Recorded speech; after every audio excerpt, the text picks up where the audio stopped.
혹시 그런 적 있으세요? 그냥 별 생각 없이 한 행동이 내 인생을 송두리째 바꿔놓는 순간요. 저한테는 그게 케이크 한 조각이었어요. 오늘 제 이야기는 딸기 케이크 한 조각에서 시작됩니다. 그 작은 케이크 한 조각이 제 인생을 완전히 바꿔놓았거든요. 믿기시나요? 하지만 정말입니다. 그날 아침 아들 민수한테서 전화가 왔어요. 엄마, 오늘 저녁에 우리 집으로 올 수 있어요? 그럼 당연하지. 무슨 일 있니? 아니, 그냥 엄마 얼굴 보고 싶어서요. 전화를 끊고 나니 가슴이 두근거렸습니다. 요즘 며느리가 좀 차갑긴 했지만 아들이 먼저 부르다니. 역시 내 아들이야 싶었죠. 부엌으로 달려가 냉장고를 열었어요. 아들이 좋아하는 반찬을 만들기 시작했습니다. 갈비찜, 잡채, 시금치나물, 콩나물 무침까지. 손이 예전 같지 않아 칼질 한 번 하는 것도 힘들었지만 마음만은 20살 새댁처럼 가벼웠어요. 오늘은 뭘 입고 갈까? 옷장을 열어 그나마 괜찮은 블라우스를 꺼냈습니다. 거울 앞에 서서 머리도 빗고 손주 준우한테 줄 용돈도 챙겼죠. 5만 원이 좀 부담스럽긴 했지만 손주 보는 날인데 뭐하는 마음이었어요. 저녁 무렵 아들네 아파트에 도착했습니다. 무거운 가방을 들고 엘리베이터를 타는데 숨이 차더군요. 하지만 곧 만날 아들 생각에 그런 건 아무것도 아니었어요. 초인종을 눌렀습니다. 한참 뒤에야 문이 열렸어요. 며느리 지은이가 문틈으로 얼굴을 내밀었습니다. 어머니. 목소리가 영 시큰둥했어요. 응, 나왔다. 민수 있니? 아직 안 들어왔어요. 회사에서 연락 왔는데 좀 늦는데요. 그래? 그럼 내가 기다리면 되지 뭐. 며느리는 마지못해 문을 열어줬습니다. 현관에 들어서는데 뭔가 분위기가 이상했어요. 평소보다 더 차갑달까요? 준우는 학원 갔어요. 곧 올 거예요. 그래, 요즘 공부 열심히 한다며? 네.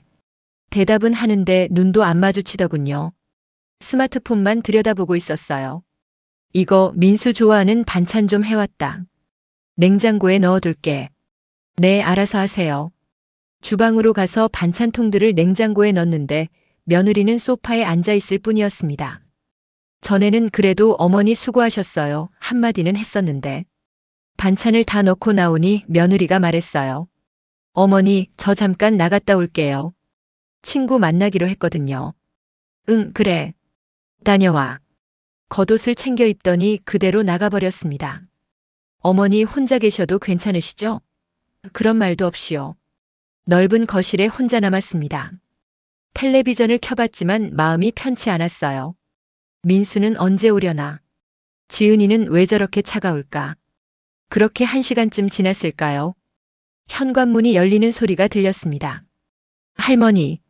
손주 준우가 학원 가방을 메고 들어왔어요. 그 밝은 목소리에 제 마음도 환해졌습니다. 우리 준우 왔구나. 학원 다녀왔어? 네. 할머니 언제 오셨어요? 조금 전에. 너 보고 싶어서 왔지. 준우는 제 옆에 와서 앉았어요. 학원 이야기를 신나게 하더군요. 근데 할머니 배고프시죠? 저도 배고파 죽겠어요. 그래. 할머니가 반찬 좀 해왔는데 그거 먹을까? 아니요, 저 케이크 먹고 싶어요.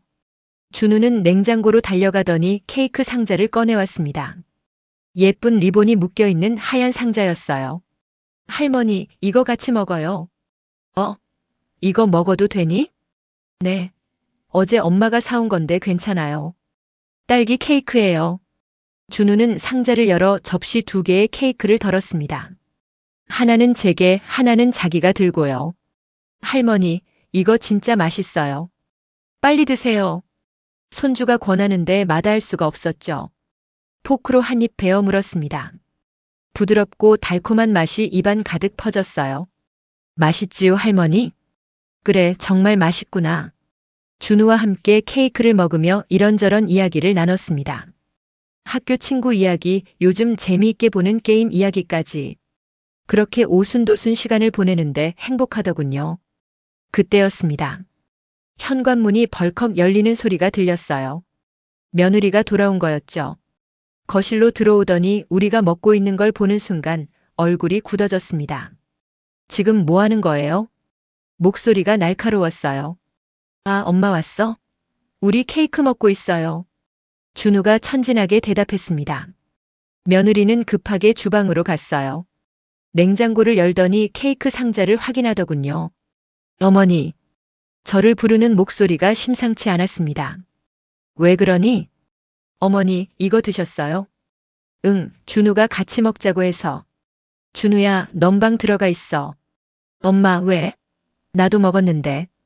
들어가. 며느리의 목소리가 커졌어요. 준우는 겁먹은 표정으로 방으로 들어가 버렸습니다.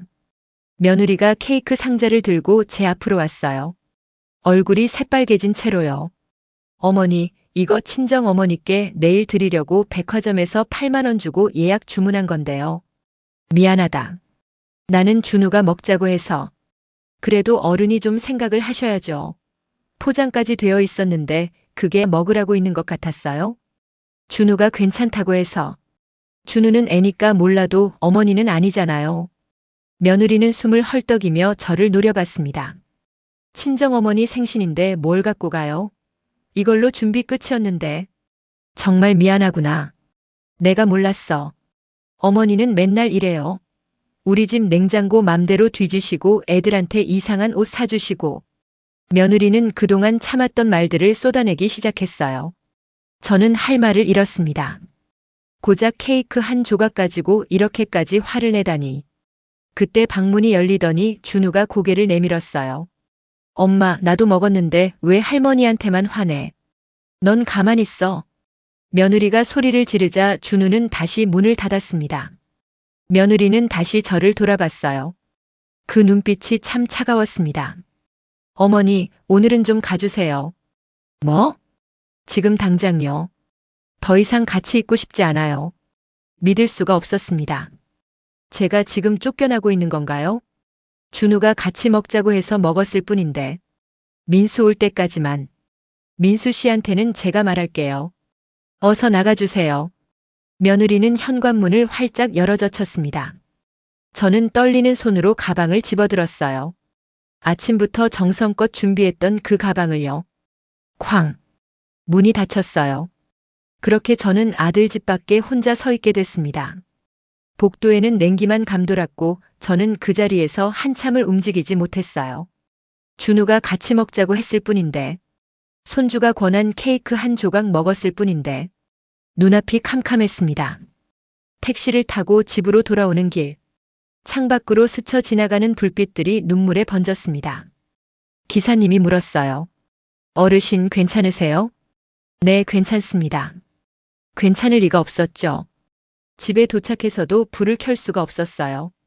그냥 어둠 속에 주저앉아 있었습니다. 며느리의 목소리가 귓가에 맴돌았어요. 어른이 좀 생각을 하셔야죠. 보기 싫어요. 나가주세요. 준우가 같이 먹자고 해서 먹었을 뿐인데, 손주가 괜찮다고 해서 먹었을 뿐인데, 문득 이런 생각이 들더군요. 나는 그들에게 뭐였던 걸까? 그때 휴대폰이 울렸습니다. 민수였어요. 떨리는 손으로 전화를 받았습니다. 여보세요. 엄마.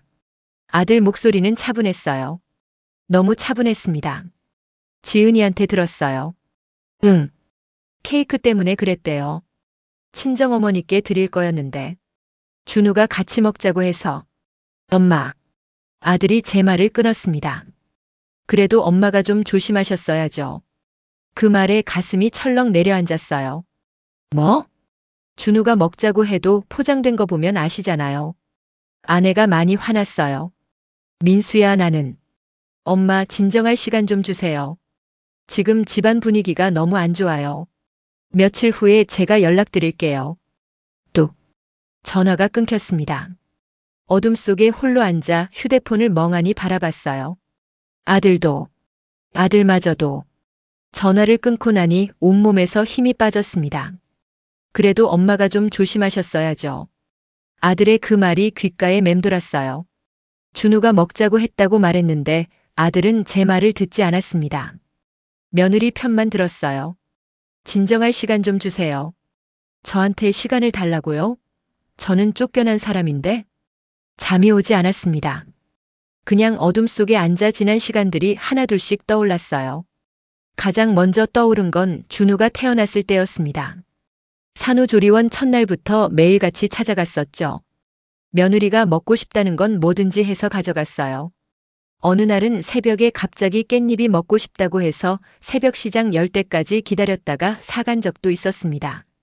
산후조리원이 끝나고 우리 집에서 한 달을 지냈을 때 밤마다 깨는 준우 때문에 며느리가 힘들까봐 제가 옆방에서 아기를 재웠어요. 2시간마다 깨서 우유 먹이고 기저귀 갈고 트림시키고 허리가 끊어질 것 같았지만 괜찮았습니다. 그때 며느리가 그랬거든요.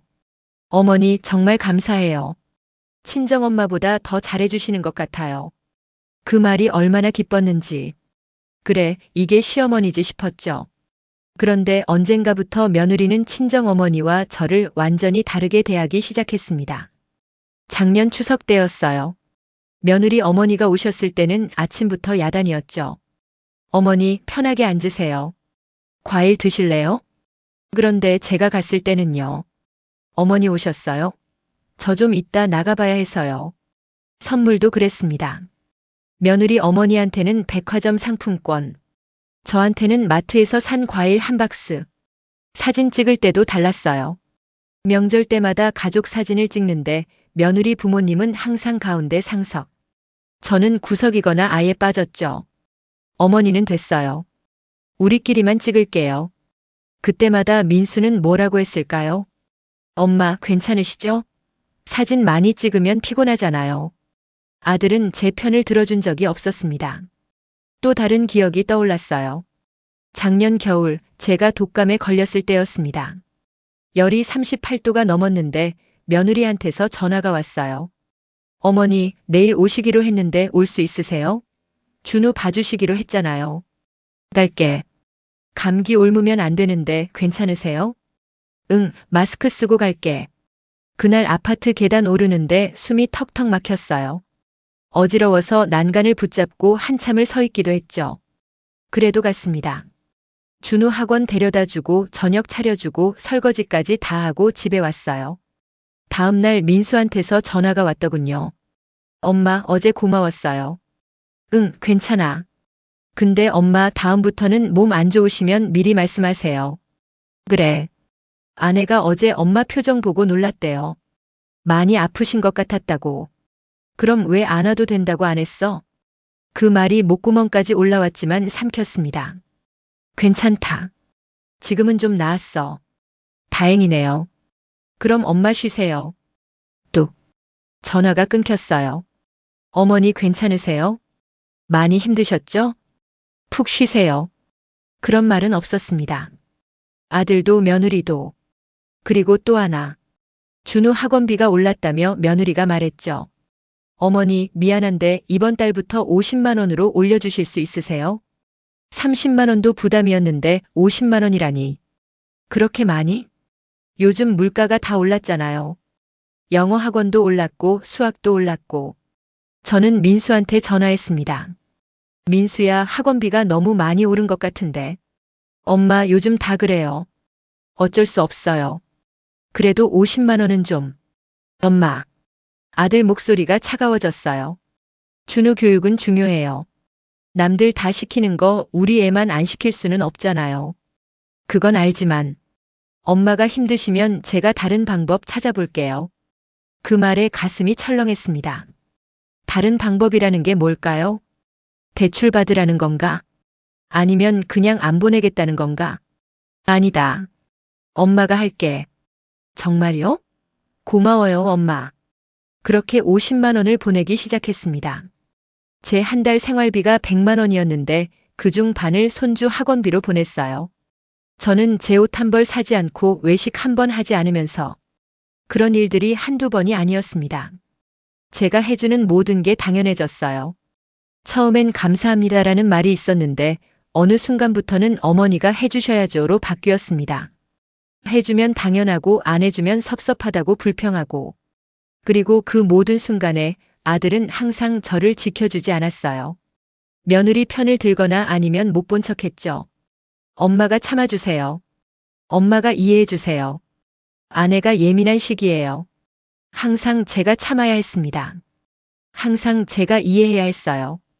그런데 오늘 준우가 먹자던 케이크 한 조각 때문에 쫓겨났을 때 아들은 뭐라고 했나요? 그래도 엄마가 좀 조심하셨어야죠. 결국 아들도 마찬가지였던 겁니다. 밤이 깊어갔습니다. 새벽 4시쯤 됐을 거예요. 화장실 거울 앞에 섰습니다. 거울 속 제 모습은 늙고 초라하고 지쳐 보였어요. 이순옥. 제 이름을 불러봤습니다. 넌 뭐 하며 산 거야? 10년 동안 아들 며느리 눈치 보며 손주 돌보느라 내 삶은 하나도 없이 그저 필요할 때만 불려가는 사람으로 살았더군요. 그리고 문제가 생기면 항상 제 잘못이 됐어요. 아들조차 제 편이 되어주지 않았습니다. 저는 존중받지 못했습니다. 사랑받지 못했어요. 그저 이용당했을 뿐이었죠. 갑자기 눈물이 멈췄어요. 슬픔이 아니라 분노가 치밀어 올랐습니다. 이대로는 안 된다. 제 안에서 뭔가 단단하게 굳어지는 게 느껴졌어요. 이대로 살다가는 나는 나로 살지 못하고 죽는다. 남편이 세상 떠나고 20년. 그 시간을 오직 아들을 위해 며느리 눈치 보며 손주 뒷바라지하며 살았습니다. 정작 나는 없었어요. 이제부터는 거울 속 제 눈을 똑바로 봤습니다. 나를 위해 살겠어. 그 순간 결심했습니다. 더 이상 그들의 편의를 위한 사람으로 살지 않겠다고. 더 이상 당연하게 여겨지는 존재로 살지 않겠다고. 이제부터는 이순옥으로 온전히 저 자신으로 살겠다고. 창밖이 서서히 밝아오고 있었습니다. 긴 밤이 지나가고 있었어요. 그리고 제게도 새로운 날이 밝아오고 있었습니다. 결심은 했지만 마음이 편하지 않았습니다. 그날 이후 며칠 동안 잠을 제대로 잘 수가 없었어요. 눈을 감으면 자꾸 아들 얼굴이 떠올랐거든요. 어린 민수의 모습이 보였습니다. 초등학교 입학식 날 제 손을 꼭 잡고 가던 작은 손. 중학교 때 시험 잘 봤다고 자랑하던 환한 얼굴. 대학 합격 소식에 저를 껴안으며 울던 그날. 엄마, 나 해냈어. 엄마 덕분이야. 그때 민수가 그랬었죠. 남편 없이 혼자 키운 아들이었습니다. 얼마나 고생했는지 몰라요. 새벽부터 밤까지 일하고 손님 없으면 불안해서 잠도 못 자고. 그래도 아들 하나만 보고 버텼어요. 그래도 내 아들인데. 마음이 자꾸 약해졌습니다. 낮에는 결심이 서 있다가도 밤만 되면 흔들렸어요. 사흘째 되던 날 밤. 잠이 안 와서 옛날 사진첩을 꺼냈습니다. 민수 돌잔치 사진. 하얗게 분 바른 아들이 떡을 손에 쥐고 웃고 있었어요. 민수 졸업식 사진. 제 어깨에 기대어 환하게 웃던 얼굴. 민수 결혼식 사진. 턱시도 입은 아들이 저를 부축하며 함께 찍은 사진. 사진을 보고 있자니 눈물이 났습니다. 어떻게 이럴 수가 있니, 민수야. 하지만 사진첩을 덮는 순간 다른 기억이 떠올랐어요. 며느리의 차가운 눈빛. 보기 싫어요. 나가주세요. 그리고 전화로 들었던 아들 목소리. 그래도 엄마가 좀 조심하셨어야죠. 순간 화가 치밀어 올랐습니다. 진정할 시간 좀 주세요. 저한테 시간을 달라고요? 쫓겨난 건 저인데. 며칠 뒤 친구 정수기한테서 전화가 왔습니다. 순호가, 너 요즘 어떻게 지내? 그냥. 목소리가 왜 그래? 무슨 일 있어? 정수기한테는 숨길 수가 없었어요. 그동안 있었던 일을 다 털어놨죠. 한참을 듣고 있던 정수기가 말했습니다. 순호가 솔직히 말할게. 너도 문제 있었어. 뭐? 정수기 말이 가슴에 꽂혔어요. 그러니까 당연하게 여기는 거야. 너가 잘못한 부분도 있어. 내가? 응. 분명히 너도 잘못이 있어. 하지만 그렇다고 내가 저렇게 당해도 된다는 건 아니야. 정수기는 한숨을 쉬었습니다. 특히 내 아들. 그게 더 문제야.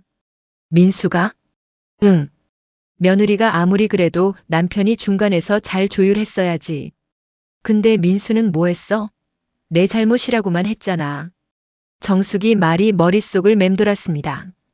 순호가 이제 너 인생 살아. 진짜로. 그 사람들한테서 떨어져. 전화를 끊고 나니 정숙이 말이 계속 맴돌았어요. 너도 잘못이 있어. 맞는 말이었습니다. 결혼 자금도 전세금도 매달 보내는 생활비도 며느리가 무엇을 원하기 전에 제가 먼저 해줬어요. 우리 며느리 불편하면 안 되지. 손주가 남들보다 뒤처지면 안 되지. 아들이 힘들어하면 안 되지. 항상 그런 생각뿐이었죠. 정작 나는 없었어요. 내가 무엇을 원하는지, 내가 힘든지, 내가 외로운지 한 번도 생각해 본 적이 없었습니다.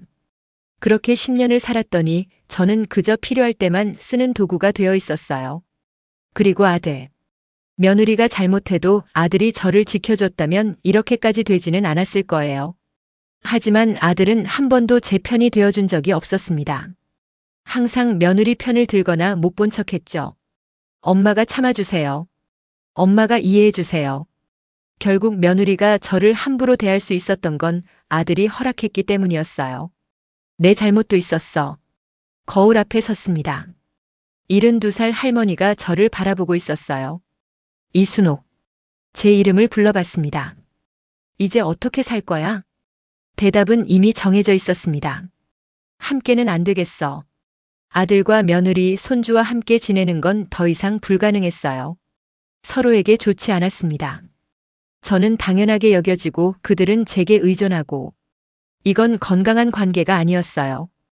떨어져 살자. 그게 답이었습니다. 이 동네를 떠나서 새로운 곳에서 새로운 사람들을 만나며 온전히 제 인생을 살자. 아들은 아들대로 저는 저대로. 그렇게 살아야 서로가 편할 거예요. 아들은 제 도움 없이 자기 힘으로 살아가는 법을 배워야 하고 저는 더 이상 누군가의 엄마가 아닌 이순옥으로 살아야 했습니다. 이건 벌을 주는 게 아니었어요. 복수도 아니었습니다. 그냥 서로를 위한 선택이었어요. 저도 무작정 해준 게 잘못이었고 아들도 저를 안 지켜준 게 잘못이었고 며느리도 저를 함부로 대한 게 잘못이었습니다. 이제 각자의 길을 가야 할 때였어요. 창밖을 바라봤습니다. 아침 햇살이 들어오고 있었어요. 이제 더 이상 망설이지 않겠습니다. 부엌으로 가서 수첩을 꺼냈습니다. 해야 할 일들을 적기 시작했어요. 부동산 중개소, 집 매물 문의, 은행 자동이체 해지, 법무사 유언장 작성. 한 글자 한 글자 적어 내려가는데 손은 떨렸지만 마음은 단단했습니다. 준비는 끝났어요. 이제 진짜로 움직일 시간이었습니다. 다음 날 아침 가장 먼저 부동산 중개소로 향했습니다. 문을 열고 들어서니 젊은 남자 중개사가 반갑게 맞아줬어요. 어서 오세요, 어르신. 무엇을 도와드릴까요? 매물 내놓으려고 합니다. 아, 네. 어떤 물건이신가요? 대치동에 분식집 하나요. 그리고 제가 살고 있는 빌라도요. 중개사가 잠시 멈칫했습니다. 2개를 다 파시려고요? 네, 빨리 처분하고 싶어요. 혹시 급하신 사정이라도? 제 사정이에요. 최대한 빨리 해주세요. 중개사는 더 이상 묻지 않았습니다. 서류를 꺼내며 이것저것 물어보기 시작했어요. 집 평수, 위치, 상태 같은 것들. 분식집은 권리금도 받으실 수 있으실 것 같고 빌라도 위치가 괜찮으시네요. 가격은 조금 낮춰도 괜찮아요. 빨리만 처리해 주세요. 알겠습니다. 일주일 안에 연락드리겠습니다. 중개소를 나서는데 다리가 후들거렸어요. 모든 걸 정리한다는 게 쉬운 결정은 아니었죠. 하지만 돌아서지 않았습니다. 이틀 뒤 은행에 갔습니다. 창구에 앉아 통장을 내밀었어요. 아들 앞으로 자동이체 되고 있는 거 있죠? 직원이 컴퓨터를 확인했습니다. 네, 매월 50만 원씩 자동이체 되고 있으시네요. 그거 해지해 주세요. 마우스를 클릭하는 소리가 들렸어요. 해지 완료됐습니다. 그 짧은 말에 10년이 끝났습니다. 10년 동안 한 번도 거르지 않고 보냈던 그 돈. 나오는 길에 가슴 한편이 텅 빈 것 같았지만 동시에 가벼워지는 느낌도 들었어요. 그 주 금요일 법무사 사무소를 찾았습니다. 나이 지긋한 법무사가 책상 너머로 저를 바라봤어요. 유언장 작성하시려고요? 네. 어떤 내용으로 하시겠습니까? 제 재산을 아들에게 상속하지 않겠습니다. 법무사가 안경 너머로 저를 물끄러미 봤습니다. 아드님께요? 네. 명확하게 써주세요. 실례지만 혹시 다른 상속인이 계신가요? 없어요. 아들 하나뿐이에요. 그렇다면 유류분 청구권이 있어서 완전히 막기는 어렵습니다만. 알아요. 그래도 제 뜻을 분명히 남기고 싶어요. 법무사는 잠시 생각하더니 고개를 끄덕였습니다. 알겠습니다. 서류를 작성하는 동안 창밖을 바라봤어요. 거리에는 사람들이 분주하게 오가고 있었습니다. 모두 각자의 삶을 살아가고 있었죠. 저도 이제 제 삶을 살 거예요. 다 작성됐습니다. 확인해 주시겠어요? 서류를 읽어 내려갔습니다. 본인 이순옥은 본인의 모든 재산에 대하여 아들 강민수에게 상속하지 않을 것을 명확히 밝힌다. 글자 하나하나가 또렷했어요. 서명 부탁드립니다. 펜을 잡았습니다. 손이 떨렸어요. 하지만 이순옥 세 글자를 또박또박 적었습니다. 공증까지 하시겠어요? 네. 그리고 사본 한 부 더 주세요. 사본은 어디에? 아들한테 보낼 겁니다. 법무사는 아무 말 없이 고개만 끄덕였습니다. 그날 저녁 집으로 돌아와 휴대폰을 꺼냈어요. 아들 민수에게 문자를 쓰기 시작했습니다. 민수야. 엄마가 결정한 게 있어서 알려준다. 손가락이 떨렸습니다. 첫째, 집하고 가게 팔기로 했다. 둘째, 앞으로 너희한테 돈 안 보낸다. 셋째, 유언장 작성했다. 넷째, 다시는 엄마한테 기대하지 마라. 문자를 다시 읽어봤어요. 차갑고 냉정했습니다. 하지만 이게 맞았어요. 이상이다. 마지막 문장을 적고 전송 버튼을 눌렀습니다. 띵. 문자가 전송됐습니다. 심장이 쿵쿵거렸어요. 손바닥에 땀이 났습니다. 3분도 안 돼서 전화가 왔습니다. 민수였어요. 전화를 받지 않았습니다. 또 걸려왔습니다. 또 받지 않았어요. 연달아 전화가 울렸습니다. 1번, 2번, 5번, 10번. 문자도 쏟아지기 시작했어요. 엄마 무슨 일이에요? 전화 좀 받아요. 농담이죠? 엄마 제발요. 휴대폰이 쉴 새 없이 울렸지만 저는 그냥 식탁에 내려놓았습니다. 30분쯤 지났을까요? 초인종이 울렸습니다. 딩동.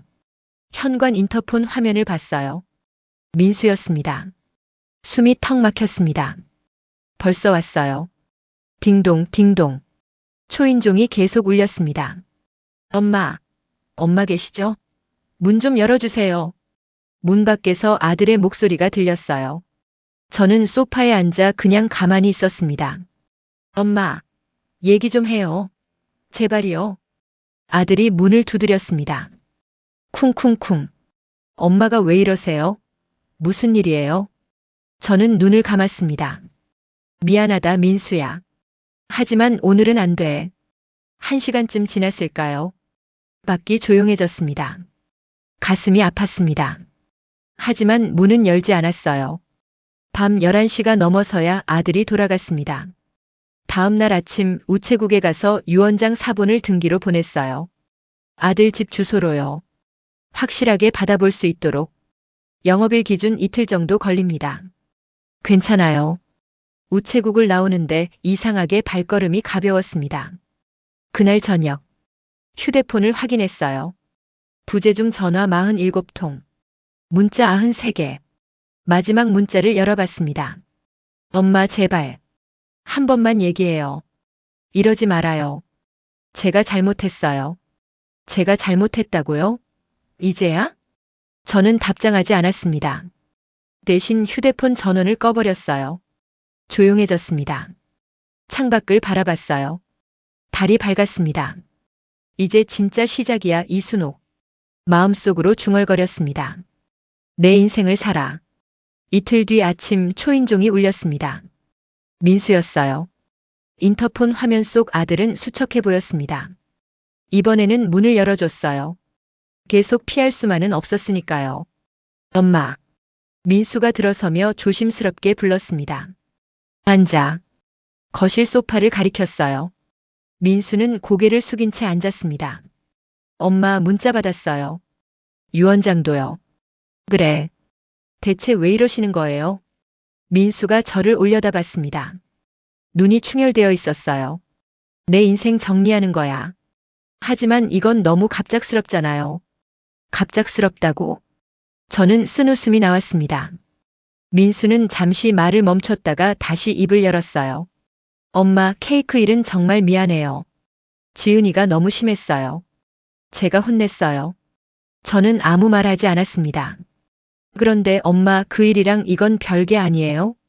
별개가 아니야. 네? 민수야. 저는 아들을 똑바로 쳐다봤습니다. 그날 밤 넌 전화해서 뭐라고 했니? 민수의 얼굴이 굳어졌어요. 엄마가 조심하셨어야 한다고 했지. 며느리가 화났다고. 그건 나는 쫓겨났는데 넌 며느리 편만 들었어. 엄마, 그때 집안 분위기가 너무 안 좋아서. 그래서? 저는 차갑게 물었습니다. 아내가 화나면 집안이 정말 힘들어요, 엄마. 그러니까 내가 참으라는 거지. 민수는 대답하지 못했습니다. 거실에 침묵이 흘렀어요. 민수가 화제를 돌렸습니다. 엄마, 그리고 전세 문제가 있어요. 저는 그 순간 알았습니다. 결국 이것 때문에 왔구나. 집주인이 5천만 원 올려달래요. 조금 있으면 만기인데. 그래서? 엄마가 도와주실 줄 알았는데. 결국 돈 얘기구나. 엄마. 민수의 목소리가 높아졌습니다. 제 사업도 어려워요. 직원 월급도 못 줄 판이고요. 그건 내가 알아서 해.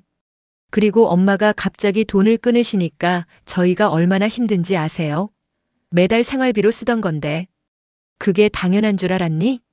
민수가 멈칫했습니다. 10년 동안 내가 보낸 돈이 얼마인지 생각해봤어? 내가 새벽부터 밤까지 일해서 번 돈이야. 그런데 나한테 돌아온 건 뭐니? 쫓겨나고 내 잘못이라는 소리 듣고. 민수의 눈에 눈물이 고였습니다. 엄마, 제가 잘못했어요. 정말 죄송해요. 뭐가 잘못됐는데? 제가 엄마를 안 지켜드렸어요. 아내 눈치만 보고. 알고 있었구나. 네. 알면서도 안 고쳤지. 민수는 울먹이기 시작했습니다. 엄마, 제발 한 번만 더 기회를 주세요. 민수야. 저는 천천히 말했습니다. 이제 엄마한테 기대하지 마. 전세든 사업이든 내가 알아서 해. 엄마. 민수가 무릎을 꿇으려고 했습니다. 일어나. 단호하게 말했어요. 엄마, 제발요. 일어나라고 했어. 민수는 떨리는 손으로 소파를 짚고 일어섰습니다. 이제 가렴. 엄마는 엄마 인생 살 거야. 엄마. 너도 너 인생을 살아. 엄마 없이. 민수는 한참 저를 바라보다가 비틀거리며 현관으로 향했습니다. 문을 열고 나가면서 뒤돌아봤어요. 엄마, 정말 안 되는 거예요? 안 돼. 쾅. 문이 닫혔습니다. 저는 소파에 주저앉았어요. 가슴이 미어졌지만 후회는 없었습니다. 다음 날 오후 초인종이 또 울렸습니다. 이번에는 며느리였어요. 화면 속 지은이는 눈이 퉁퉁 부어 있었습니다. 문을 열자 며느리가 고개를 푹 숙였습니다. 어머니. 목소리가 떨리고 있었어요. 들어와. 거실로 안내했습니다. 며느리는 소파 끝에 조심스럽게 앉았어요. 어머니, 정말 죄송해요. 며느리가 울먹이기 시작했습니다. 그날 제가 정말 너무했어요. 어머니께 그렇게까지 할 일이 아니었는데. 눈물이 뺨을 타고 흘러내렸어요. 저는 가만히 지켜봤습니다. 제가 그날 너무 화가 나서. 친정어머니 생신 선물이었거든요. 그래도 어머니를 그렇게 내보낼 일은 아니었어요. 며느리는 계속 울었습니다. 민수 씨한테도 엄청 혼났어요. 제가 어머니한테 너무 심했다고. 저는 여전히 아무 말 하지 않았습니다. 며느리가 저를 올려다봤어요. 어머니, 용서해 주시면 안 될까요? 제가 정말 반성하고 있어요. 반성? 네, 정말이에요. 다시는 그런 일 없을 거예요. 며느리는 눈물을 닦으며 말했습니다. 저는 천천히 입을 열었어요. 지은아, 케이크는 핑계 아니니? 네. 며느리의 표정이 미묘하게 변했습니다. 그동안 쌓인 게 있었겠지. 나한테. 어머니, 그게 아니라. 아니면 뭐니? 며느리는 입을 다물었습니다. 잠시 침묵이 흘렀어요. 그러다가 며느리가 조심스럽게 물었습니다. 어머니, 그런데 집이랑 가게 정말 파시는 거예요? 결국 이거구나. 저는 속으로 생각했습니다. 응, 팔기로 했어. 하지만 그건 너무. 유언장도 쓰셨다면서요? 그래. 며느리의 얼굴이 굳어졌습니다. 어머니, 그게 무슨 말씀이세요? 목소리 톤이 달라지기 시작했어요. 내 재산을 민수한테 안 준다는 뜻이야. 재산을 왜요? 며느리가 벌떡 일어났습니다. 눈물은 이미 그쳤고 얼굴에는 분노가 가득했어요. 그건 민수 씨 거잖아요. 아들한테 가야 할 돈이잖아요. 내 돈인데 왜 민수 거니? 어머니가 돌아가시면 당연히 아들한테 가는 거잖아요. 며느리의 본색이 드러나기 시작했습니다. 당연한 게 어디 있니? 어머니. 며느리가 소리를 질렀어요. 저희가 얼마나 힘든지 아세요? 전세는 올려달래, 사업은 어렵고 생활비도 없어요. 그건 너희가 알아서 해야지. 어머니가 도와주셔야죠. 왜? 저는 차분하게 물었습니다. 왜 내가 도와줘야 하는데? 며느리는 말문이 막힌 듯 했습니다. 그러다가 갑자기 입을 열었어요. 어머니도 문제 있으세요. 뭐? 맨날 우리 집 오셔서 냉장고 뒤지시고 준우한테 이상한 옷 사주시고. 며느리의 불만이 쏟아지기 시작했습니다.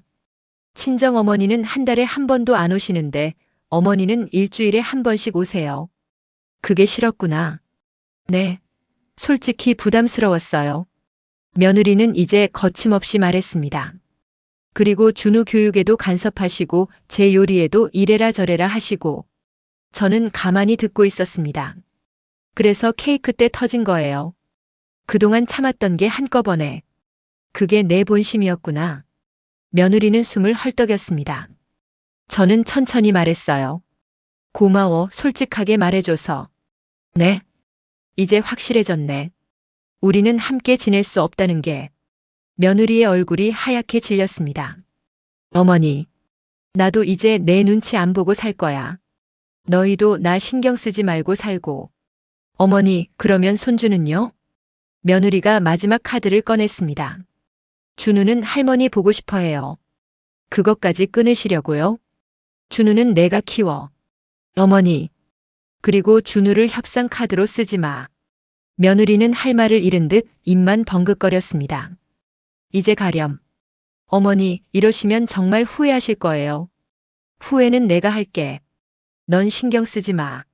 며느리는 가방을 확 집어들었습니다. 좋아요. 그럼 저희도 이제 어머니 모르는 사람으로 생각할게요. 그래, 그게 좋겠다. 며느리가 현관으로 향했습니다. 문을 열고 나가면서 마지막으로 돌아봤어요. 어머니, 진짜 후회하실 거예요. 나중에 외롭고 아파도 저희한테 연락하지 마세요. 그럴 일 없을 거야. 쾅. 문이 세차게 닫혔습니다. 저는 한참 동안 닫힌 문을 바라봤어요. 가슴이 답답했지만 동시에 시원했습니다. 이제 가면이 다 벗겨졌으니까요. 며칠이 지났습니다. 그날도 평소처럼 장을 보고 집으로 돌아오는 길이었어요. 빌라 입구에 다다랐는데 낯익은 작은 그림자가 보였습니다. 준우였어요. 가방을 맨 채 계단에 앉아 있었습니다. 준우야? 제가 부르자 준우가 고개를 들었어요. 눈이 빨갛게 부어 있었습니다. 할머니.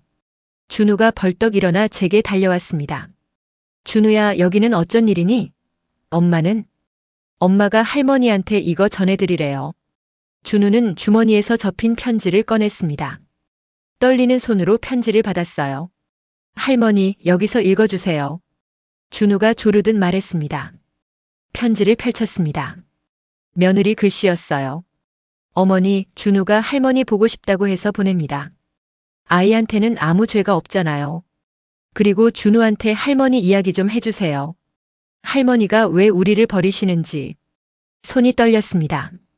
준우를 이용하고 있었어요. 할머니, 엄마가 그러는데. 준우가 울먹이며 말했습니다. 할머니가 엄마 아빠 힘들게 한대요. 정말이에요? 그 말에 가슴이 찢어지는 것 같았습니다. 엄마 아빠가 요즘 매일 싸워요. 할머니 때문이래요. 엄마는 울고 아빠는 화내고. 할머니, 제가 뭘 잘못한 거예요? 준우의 눈에서 눈물이 뚝뚝 떨어졌습니다. 저는 무릎을 굽혀 준우와 눈높이를 맞췄어요. 준우야. 네, 할머니. 준우는 잘못한 거 하나도 없어. 그럼 왜 할머니는 안 오세요? 저 보기 싫으세요? 아니야, 절대 아니야. 저는 준우의 손을 잡았습니다. 할머니는 준우가 세상에서 제일 사랑스러워. 그럼 왜요? 준우가 울음을 터뜨렸습니다. 할머니, 우리 집에 와주세요. 엄마 아빠 싸우지 않게요. 저는 준우를 꼭 안아줬습니다. 작은 어깨가 울음에 들썩였어요. 이 아이한테는 아무 죄가 없는데 마음이 무너질 것 같았습니다. 하지만 저는 알고 있었어요. 지금 무너지면 안 된다는 걸. 준우야. 준우를 떼어놓고 얼굴을 마주봤습니다. 할머니 말 잘 들어줄 수 있어? 네. 할머니는 이제 다른 곳으로 이사를 갈 거야. 네. 할머니도 할머니 인생을 살아야 하거든. 그럼 저는요? 할머니 못 봐요? 준우의 눈에서 또 눈물이 쏟아졌습니다. 준우야, 지금은 할머니가 좀 혼자 있어야 할 것 같아. 왜요? 할머니도 마음이 많이 아파서. 준우는 고개를 떨구었습니다. 엄마가 그랬어요. 할머니는 우리 버리고 혼자 잘 사실 거래요. 그 말에 저는 숨이 막혔습니다.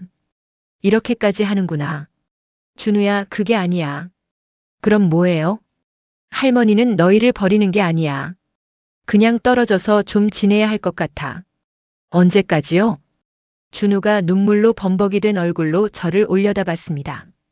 할머니도 잘 모르겠어. 솔직하게 말했습니다. 할머니가 마음 정리되면 그때 다시 생각해보자. 못 볼 수도 있어요? 그건 할머니도 모르겠어. 저는 가방에서 지갑을 꺼냈습니다. 5만 원짜리 몇 장과 함께 택시비로 10,000원을 더 꺼냈어요. 이건 준우 용돈이고 이건 택시비야. 준우 손에 쥐어줬습니다. 할머니, 저 돈 필요 없어요. 할머니가 필요해요. 준우가 돈을 도로 내밀었습니다. 준우야. 저는 준우의 손을 다시 감싸쥐었어요. 할머니도 준우 필요해. 하지만 지금은 할머니가 할머니를 좀 돌봐야 할 것 같아. 준우는 울먹이며 고개를 끄덕였습니다. 할머니, 제가 집까지 바래다 드릴게요. 아니야, 우리 준우 할머니가 집에 데려다 줄게. 준우의 손을 잡고 걸었습니다. 택시를 잡아 탔어요. 택시 안에서 준우는 제 팔을 꼭 붙잡고 있었습니다. 준우네 아파트 앞에 도착했습니다. 준우야, 조심히 들어가. 할머니. 준우가 제 허리를 꼭 안았습니다. 사랑해요, 할머니. 할머니도 사랑해, 준우야. 준우는 한참을 안고 있다가 떨어졌습니다. 할머니 건강하세요. 너도. 준우는 뒤돌아서서 아파트 안으로 들어갔습니다. 몇 걸음 가다가 뒤돌아보더니 손을 흔들었습니다. 저도 손을 흔들어줬습니다. 준우가 완전히 사라질 때까지 지켜봤어요. 다시 택시가 출발했습니다. 창밖을 바라보는데 눈물이 흘러내렸어요. 미안하다, 준우야. 가슴이 찢어지는 것 같았습니다. 손으로 눈물을 닦았습니다. 이건 양보할 수 없어. 집에 도착해서도 한참을 현관에 서 있었어요. 그날 밤 잠이 오지 않았습니다. 하지만 후회는 없었어요. 준우에게는 미안하지만 이게 맞는 길이었으니까요. 매매 계약이 진행되는 동안 저는 새로 살 집을 알아보러 다녔습니다. 서울을 벗어난 조용한 동네가 좋겠다 싶었어요. 아들네와는 멀리 새로운 곳에서 시작하고 싶었거든요. 며칠을 돌아다닌 끝에 마음에 드는 곳을 찾았습니다. 깔끔하게 새로 지은 아파트였어요. 혼자 사시기 딱 좋은 크기예요. 중개사가 말했습니다. 창문을 열어보니 햇살이 환하게 들어왔어요. 여기로 할게요. 계약서에 도장을 찍는데 손이 떨렸습니다. 하지만 이상하게 가슴이 두근거렸어요. 매매가 마무리되고 얼마 안 가 이사하는 날이 왔습니다. 텅 빈 옛집을 마지막으로 돌아봤어요. 거실, 부엌방. 온통 추억뿐이었습니다. 안녕. 빈집의 작은 소리로 작별 인사를 했습니다. 새집 문을 여는 순간 상쾌한 새집 냄새가 났어요. 여기가 내 집이야. 혼잣말을 하는데 왜인지 눈시울이 뜨거워졌습니다. 정수기가 도와주러 왔어요. 와, 순호가. 여기 진짜 좋다. 그치? 나도 마음에 들어. 이제 진짜 새로 시작하는구나. 정수기가 제 어깨를 토닥였습니다. 짐을 풀고 나니 해야 할 일들이 보였어요. 가구도 사야 하고 옷도 새로 사고 싶었습니다. 평생 중고나 싸구려만 샀었거든요. 백화점 가구 매장에 갔을 때 연한 베이지색 소파가 마음에 들었어요. 계산할 때 금액을 보고 잠깐 망설였지만 카드를 내밀었어요. 괜찮아. 이제 나를 위해 쓰는 거야. 옷가게에서도 화사한 색깔의 블라우스를 샀습니다. 평생 어두운 색만 입었었는데 미용실에도 갔어요. 짧게 자르고 파마도 해주세요. 20년 동안 묶고 다니던 긴 머리를 싹둑 잘랐습니다. 바닥에 떨어지는 머리카락을 보는데 과거를 자르는 것 같았어요. 거울을 보니 완전히 다른 사람이 있었습니다. 이게 나야? 72년을 살았는데 이렇게 제 자신을 꾸며본 건 처음이었어요. 집으로 돌아오는 길 쇼윈도에 비친 제 모습을 보고 걸음을 멈췄습니다. 이순옥이 맞는데 예전의 이순옥은 아니었어요. 새 침대에서 처음 잠을 잤습니다. 조용했어요. 누구 눈치 볼 필요도 누구 전화 기다릴 필요도 없었습니다. 편안했어요. 며칠 뒤 동네 복지관을 찾아갔습니다. 프로그램 안내서를 보는데 우쿨렐레라는 단어가 눈에 들어왔어요. 우쿨렐레 배우고 싶어요. 평생 악기 한 번 배워본 적 없었거든요. 첫 수업날 강의실 문 앞에서 잠시 망설였습니다. 내가 할 수 있을까? 하지만 문을 열고 들어갔어요. 안녕하세요. 저는 김영자예요. 옆자리 할머니가 환하게 웃으며 말을 걸었습니다. 저는 이순옥이에요. 반가워요. 까치해요. 그렇게 첫 친구가 생겼습니다. 우쿨렐레를 처음 품에 안았을 때 이상하게 뭉클했어요. 수업이 끝나고 영자 씨와 점심을 먹으며 이야기를 나눴습니다. 순옥 씨 혼자 사세요? 네.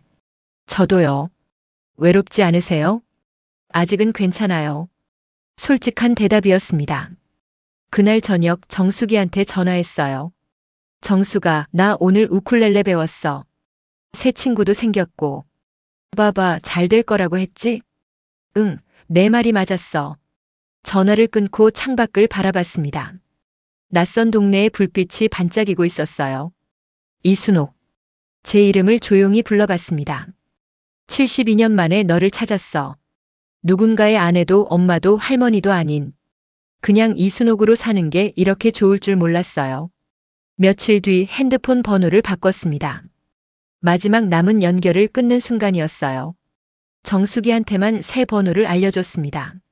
순호가 정말 번호까지 바꿨구나. 응, 이제 완전히 새 출발이야. 그날 밤 새 집 소파에 앉아 차를 마셨습니다. 조용했어요. 아무도 저를 부르지 않았고 아무도 저를 필요로 하지 않았습니다. 외롭지 않았어요. 오히려 평화로웠습니다. 이제 진짜 시작이었어요. 6개월이 흘렀습니다. 어느 토요일 오후 영자 씨와 복지관 식당에서 점심을 먹고 있었어요. 순옥 씨, 다음 주에 우리 동호회 발표회 있는 거 알죠? 알아요. 떨리네요. 괜찮아요. 우리 연습 많이 했잖아요. 영자 씨 옆에는 복희 씨, 명자 씨도 앉아 있었습니다. 6개월 사이에 친구가 제법 생겼어요. 순옥 씨, 발표 끝나고 우리 외식할까요? 좋아요. 함께 웃으며 이야기를 나누는데 이런 시간이 참 소중하게 느껴졌습니다. 일주일 뒤 발표회 날. 무대에 올라 우쿨렐레를 들었어요. 손이 떨렸지만 연습한 곡을 끝까지 연주했습니다. 객석에서 박수가 터져 나왔어요. 잘하셨어요, 순옥 씨. 영자 씨가 엄지를 치켜 세웠습니다. 무대에서 내려오는데 가슴이 벅찼어요. 내가 해냈어. 72년 만에 처음으로 무언가를 해낸 기분이었습니다. 어느 날 혼자 영화를 보러 갔습니다. 예전에는 상상도 못했던 일이에요. 혼자 극장에 가다니. 영화를 보는 내내 편안했어요. 누구 눈치 볼 필요도 누구 취향 맞출 필요도 없었습니다. 영화가 끝나고 나오는데 혼자라는 게 외롭지 않았어요. 오히려 자유로웠습니다. 근처 식당에 들어가 저녁을 먹었어요. 혼자 앉아 천천히 음식을 먹는 시간이 평화로웠습니다. 며칠 뒤 복지관에서 봉사활동 모집 공고를 봤어요. 독거노인 도시락 배달 봉사자 모집. 나도 해볼까? 신청했습니다. 매주 수요일 도시락을 들고 홀로 사시는 어르신들을 찾아갔어요. 할머니, 도시락 가져왔어요. 아이고, 고맙네. 들어와서 차라도 한잔 하고 가. 괜찮아요. 다른 분들에게도 가야 해서요. 그래도 잠깐만. 말동무가 없어서 심심했거든. 함께 차를 마시며 이런저런 이야기를 나눴습니다. 돌아오는 길에 이상한 기분이 들었어요. 나도 얼마 전까지는 저랬는데. 누군가를 필요로 하고 누군가를 기다리던 사람. 하지만 이제는 달랐습니다. 어느 날 영자 씨가 물었어요. 순옥 씨, 우리 여행 갈까요? 베트남. 베트남이요? 네. 복지관에서 단체로 가는 거예요. 5박 6일. 망설여졌습니다. 내가 해외여행을 평생 한 번도 가본 적 없었거든요. 갈래요. 용기를 냈습니다. 한 달 뒤 베트남에 갔습니다. 비행기를 타는 것도 낯선 나라를 가는 것도 처음이었어요. 하노이 거리를 걸으며 쌀국수를 먹고 하롱베이에서 배를 탔습니다. 순옥 씨, 여기 경치 진짜 좋다. 영자 씨가 사진을 찍어줬어요. 바다를 바라보며 서 있는데 바람이 불었습니다.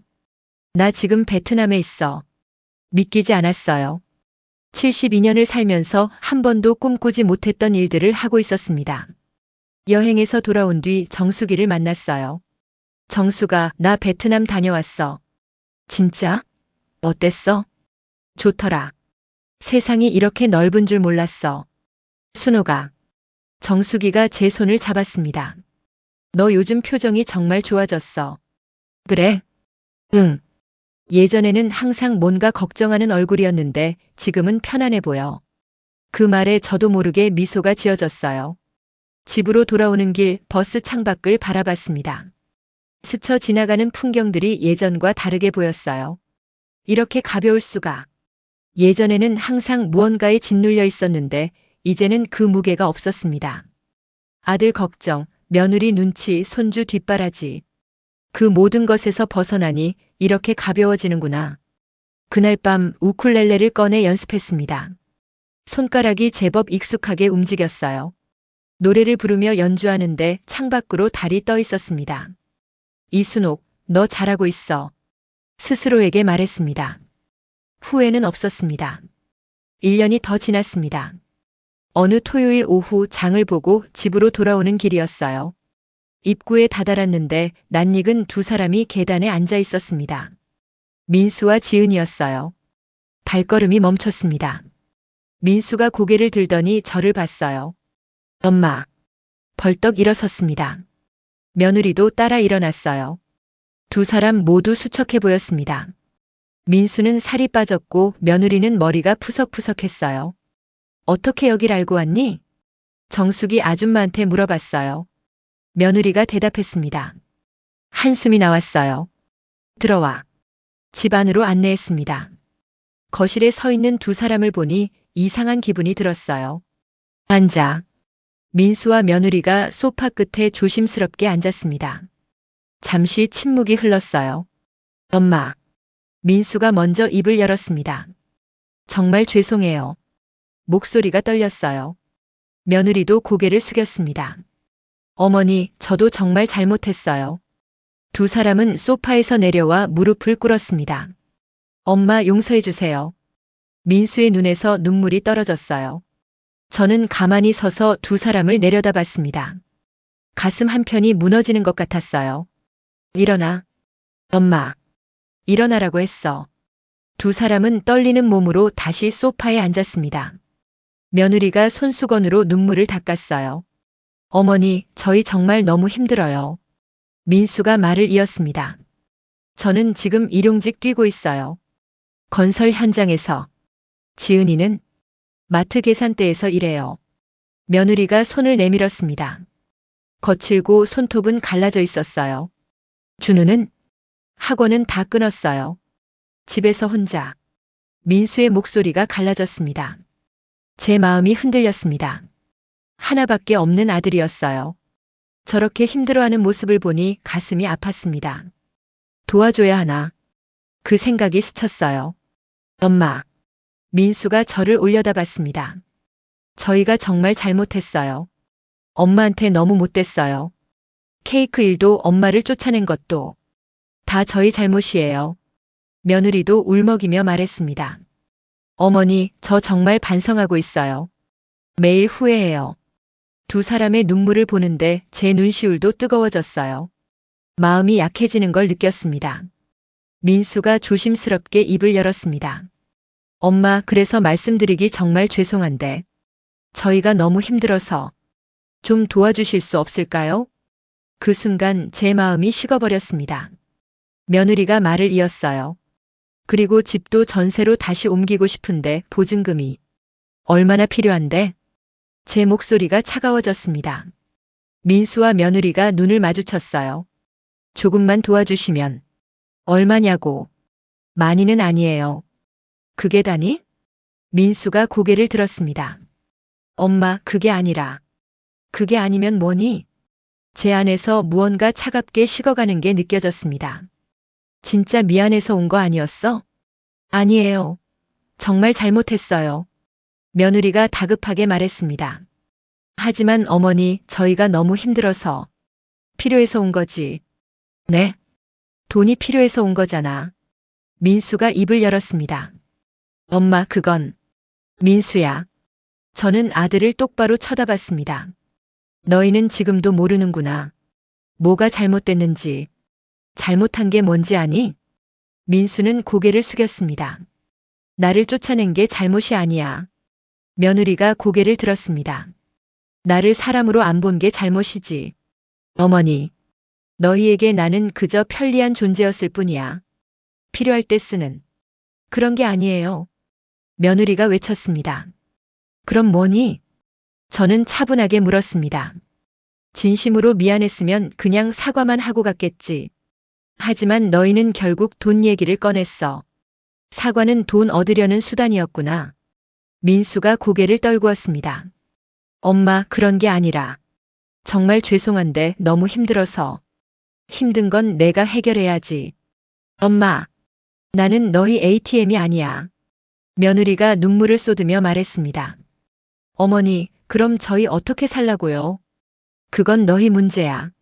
준우는요? 손주는요? 준우도 너희가 키워. 어머니. 며느리의 목소리가 높아졌습니다. 어머니도 너무하세요. 지은아. 저는 조용히 말했습니다. 나는 너희를 버린 게 아니야. 너희가 날 버렸지. 그리고 이제 각자의 길을 가는 거야. 민수가 일어섰습니다. 엄마, 정말 안 되는 거예요? 안 돼. 민수는 한참을 저를 바라보다가 고개를 끄덕였습니다. 알겠습니다. 비틀거리며 현관으로 향했습니다. 며느리가 마지막으로 돌아봤어요. 어머니, 후회하실 거예요. 후회는 내가 할게. 다시는 안 찾아올 거예요. 그래, 그게 좋겠다. 쾅. 문이 닫혔습니다. 저는 한참을 그 자리에 서 있었어요. 다리에 힘이 풀려 소파에 주저앉았습니다. 가슴이 미어졌습니다. 처음에는 흔들렸어요. 눈물 흘리는 아들을 보니 도와주고 싶었습니다. 하지만 돈 얘기를 꺼내는 순간 알았어요. 그들은 변하지 않았다는 걸. 여전히 저를 필요할 때만 쓰는 도구로 본다는 걸. 창밖을 바라봤습니다. 해가 지고 있었어요. 이제 진짜 끝이구나. 눈물이 흘러내렸습니다. 하지만 후회는 없었어요. 이게 맞는 길이었으니까요. 2년이 또 흘렀습니다. 제주도 바닷가 카페에 앉아 있었어요. 창밖으로 파도가 출렁이고 햇살이 수면에 반짝였습니다. 순옥 씨, 오늘 날씨 진짜 좋죠? 영자 씨가 옆에 앉으며 말했습니다. 그러게요. 한 달 살기 오길 잘한 것 같아요.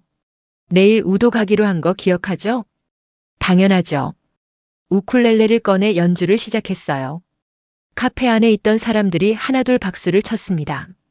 와, 정말 잘 치시네요. 젊은 직원이 감탄했습니다. 저희 동호회 회장님이세요. 영자 씨가 자랑스럽게 말했습니다. 회장이라는 말에 웃음이 났어요. 72살에 처음 우쿨렐레를 배우기 시작했는데 이제는 동호회를 이끌고 있다니. 인생이 참 알 수 없었습니다. 저녁 무렵 숙소로 돌아와 짐을 풀고 있었어요. 핸드폰이 울렸습니다. 정숙이었어요. 순호가 잘 지내? 응, 제주도 바다 정말 좋아. 부럽다. 나도 가고 싶네. 다음에 같이 와. 그래야겠다. 잠시 침묵이 흘렀습니다. 순호가, 너 아들 내 소식 들었어? 가슴이 철렁했지만 태연하게 대답했어요. 아니, 무슨 일인데? 치킨집 시작했다더라. 작은데. 그래? 응. 가족이 다 같이 일한대. 민수도 지은이도. 창밖 바다를 바라봤습니다. 많이 힘들다던데. 아침부터 밤까지 일한대. 순호가, 너 괜찮아? 응, 괜찮아. 정말? 응. 정숙이 조심스럽게 물었습니다. 미안하지 않아? 그 질문에 저는 잠시 생각했어요. 미안한가? 아들이 힘들게 사는 게 미안한가? 미안할 일 없어. 정말? 응. 각자 선택한 삶이니까. 하지만 아들인데. 그래서 뭐? 평생 뒷바라지해야 해. 정숙이 한숨을 쉬었습니다. 너 정말 강해졌다. 강해진 게 아니라 나를 찾은 거야. 그래. 내 말이 맞아. 전화를 끊고 나니 가슴이 먹먹했습니다. 치킨집을 시작했다니. 가족이 함께 일한다니. 예전 같았으면 달려갔을 거예요. 도와주겠다고 돈 좀 보태겠다고. 하지만 이제는 아니었습니다. 그렇게 사는 법을 배우는 거겠지. 혼잣말을 했습니다. 누구도 대신 살아줄 수 없었어요. 각자의 삶을 살아가는 거였습니다. 다음 날 아침 우도로 가는 배를 탔어요. 영자 씨와 함께 배 난간에 서서 바다를 바라봤습니다. 순옥 씨, 표정이 좀 안 좋은데 무슨 일 있어요? 아니에요, 괜찮아요. 바람이 불어와 머리카락이 날렸어요. 이순옥. 마음속으로 제 이름을 불렀습니다. 너 잘하고 있어. 가슴이 벅차올랐습니다. 후회 없었어요. 아들이 힘들다는 소식에 가슴 한편이 아팠지만 그게 제 잘못은 아니었습니다. 저는 제 삶을 살 권리가 있었어요. 우도에 도착해서 자전거를 빌렸습니다. 영자 씨와 함께 해안도로를 달렸어요. 바람이 시원했습니다. 야호! 영자 씨가 소리를 질렀습니다. 저도 따라 소리쳤어요. 야호! 정말 기분 좋은 순간이었습니다. 저녁에 숙소로 돌아와 창가에 앉았어요. 노트북을 꺼내 일기를 썼습니다. 오늘 우도에 다녀왔다. 자전거를 타고 바다를 봤다. 영자 씨와 함께 웃었다. 행복했다. 펜을 내려놓고 창밖을 바라봤어요. 별이 떠 있었습니다. 아들 생각이 났습니다. 며느리도 준우도. 가슴 한편이 아팠지만 후회는 없었어요. 미안하지만 이게 우리 모두에게 맞는 길이야. 그렇게 생각했습니다. 다음 주면 복지관으로 돌아갑니다. 우수봉사자 표창도 받고 동호회 정기 공연도 준비해야 했어요. 바쁘지만 행복했습니다. 누군가의 엄마가 아닌 그냥 이순옥으로 사는 게 이렇게 가벼울 수가 없었습니다. 별을 바라보며 생각에 잠겼습니다. 오랜 시간을 남편 뒷바라지를 했고 또 오랜 시간을 아들 뒷바라지를 했습니다. 그러다 깨달았어요. 내 인생은 한 번뿐이라는 걸. 누군가를 위해 사는 게 사랑은 아니더군요. 나를 잃어버리면서까지 누군가에게 헌신하는 건 사랑이 아니라 희생이었어요. 이제야 알았습니다. 내가 행복해야 다른 사람도 사랑할 수 있다는 걸. 늦었다고 생각했지만 지금이 가장 빠른 때였어요. 처음으로 나를 찾았습니다. 오늘도 마흔 이후 사람 공부와 함께 해주셔서 감사합니다.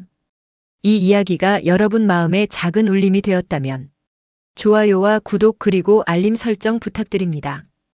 다음 시간에는 또 다른 인생의 이야기로 당신의 하루의 따뜻한 동행이 되어 드릴게요. 감사합니다.